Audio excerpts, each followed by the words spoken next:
Welcome to విధ్వంసం files. YCP నాయకత్వం దివాళా కోరుతనానికి మచ్చుతునకైన ఉదంతం ఇది. హిందూపురం లోక్సభ సభ్యుడు గోరంట్ల మాధవ్ దిగంబర చర్చల వీడియో బయటికి రాగానే జనానికి మతిపోయింది. వివిధ కారణాల వల్ల షాక్ వాల్యూ చాలా అధికంగా ఉన్న వీడియో అది. ఆ కారణాలు ఏవో ఇక్కడ మనకు అనవసరం గానీ, అందులో ఒంటిపై నూలుపోగు లేకుండా చేతిలో పట్టుకుని మరీ ఎవరో పరాయి స్త్రీకి మగతనాన్ని చూపిస్తున్నది ఒక గౌరవ పార్లమెంటు సభ్యుడు. ఈ వీడియో బయటకు రాగానే వైసీపీ నేతలు కూడా షాక్ అయ్యారు.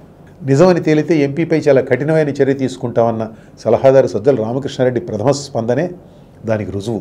2 రోజులు పోయిన తర్వాత సంభాళించుకుని వరుస మార్చారు ఆయన. ముందు మాత్రం వారికి కూడా మతిపోయింది. గోరంట్ల మాధవ్ 2019 ఎన్నికలకు ముందు అనంతపురం జిల్లా కదిరిలో సర్కిల్ ఇన్స్పెక్టర్గా పనిచేశారు. ఒక సందర్భంలో అప్పటి టీడీపీ ఎంపీ జేసీ దివాకర్ రెడ్డిని ఉద్దేశించి ఆయన మీసం తిప్పి, నేను గనక ఖాకీ బట్టలు వదిలిపెడితేనా అంటూ ఓ సవాల్ విసిరారు జేసీ దివాకర్ రెడ్డికి. దానితో మాధవ్ పేరు నలుగురికి తెలిసింది. రాజకీయ ప్రవేశంపై బహుశా అప్పటికే ఆయనకు ఆలోచనలు ఉన్నట్టున్నాయి.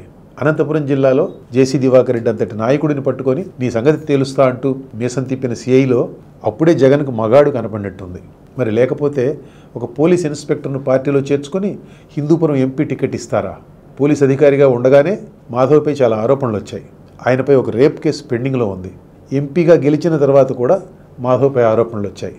మాధవ్ ఏకంగా లోక్సభలోనే తనను చెప్పరాని బూతుతో, ఒక బూతు మాటతో తిట్టి చంపేస్తానన్నాడని వైసీపీ తిరుగుబాటు ఎంపీ రఘురామకృష్ణరాజు స్పీకర్కు ఫిర్యాదు చేశారు. అనంతపురం జిల్లాలోని కియా కార్ల ఫ్యాక్టరీ యాజమాన్యాన్ని డబ్బుల కోసం బెదిరించారని కూడా ఆయనపై ఆరోపణలు వచ్చాయి. సంచలనం దృష్ట్యా ఈ ఆరోపణలన్నీ ఒక ఎత్తు అయితే, ఈ న్యూడ్ వీడియో కాల్ ఒక ఎత్తు. ఆ వీడియో చూసిన వారికి ఎవరికైనా అది నిజంగా జరిగిందేనని స్పష్టంగా అర్థమవుతుంది. అది ఒరిజినల్ అని తెలుసుకునేందుకు సాంకేతిక పరిజ్ఞానం అక్కర్లేదు. ఈ వీడియోపై రాష్ట్రపతికి ఫిర్యాదు వెళ్ళింది. లోక్సభ స్పీకర్ ఓం బిర్లాకు టీడీపీ ఫిర్యాదు చేసింది. మాధవ్పై చర్య తీసుకోవాలని జాతీయ మహిళా కమిషన్ కూడా లోక్సభ స్పీకర్కు విజ్ఞప్తి చేసింది. మాధవ్ మాత్రం అది మార్ఫింగ్ వీడియో అని గట్టిగా బుకాయించారు. తాను జిమ్లో వ్యాయామం చేసే సమయంలో తీసిన వీడియోను మార్ఫింగ్ చేశారని ఆయన ఆరోపించారు. మన ఇంగిత జ్ఞానంపై మాధవ్కు అంత నమ్మకం. మార్ఫింగ్ వీడియోతో కుట్రపూరితంగా తన పరువుకు భంగం కలిగించారని, చంద్రబాబు, లోకేష్, చింతకాయల విజయ్ దీనికి బాధ్యులని ఆయన సిఐడి అదనపు డీజీ సునీల్ కుమార్కు ఫిర్యాదు చేశారు. గోరంట్ల మాధవ్ ఫిర్యాదు మేరకు ఐటీడీపీపై సిఐడి పోలీసులు కేసు కూడా నమోదు చేశారు. టీడీపీ వారు ఆ వీడియోను ఒక అమెరికన్ ఫోరెన్సిక్ ల్యాబ్లో టెస్ట్ చేయించి అది ఎలాంటి మార్పులకు గురి కాలేదంటూ వారు ఇచ్చిన రిపోర్టును మీడియాకు విడుదల చేశారు. దానితో సిఐడి బాస్ సునీల్ కుమార్ రంగంలోకి దిగారు. టీడీపీ విడుదల చేసిన రిపోర్టు ఒరిజినల్ కాదని ఆ అమెరికన్ ల్యాబ్ ఎక్లిప్స్ ఫోరెన్సిక్స్ యాజమాని జిమ్ స్టాఫర్డ్ తెలిపినట్లు ఆయన మీడియాకు చెప్పారు. టెక్నికల్గా ఆ మాట నిజమే. కానీ ఫోన్లో రికార్డైన వీడియో ఎలాంటి మార్పులకు గురి కాలేదన్న తన ఫోరెన్సిక్ విశ్లేషణకు ఆ స్టాఫర్డ్ కట్టుబడి ఉన్నారు. సునీల్ కుమార్ ఆ మాట చెప్పలేదు, దాచారు. ఈ పెద్ద మనిషి జనం సొమ్ము జీతంగా తీసుకునే పోలీస్ అధికారి. అనంతపురం ఎస్పీ ఫకీరప్ప కూడా ఆ వీడియో ఒరిజినల్ కాదని అన్నారు. పోలీసులు ఒక విచిత్రమైన వాదనను తెచ్చారు. వేరే ఫోన్లో ప్లే అవుతున్న వీడియోను మరో ఫోన్తో రికార్డ్ చేశారు కాబట్టి, అది అనేకసార్లు ఫార్వర్డ్ అయింది కాబట్టి అది ఒరిజినల్లో నకిలీనో తేల్చలేం. ఇది వారి వాదన. అలా తేల్చాలంటే ఒరిజినల్ వీడియో దొరకాలట.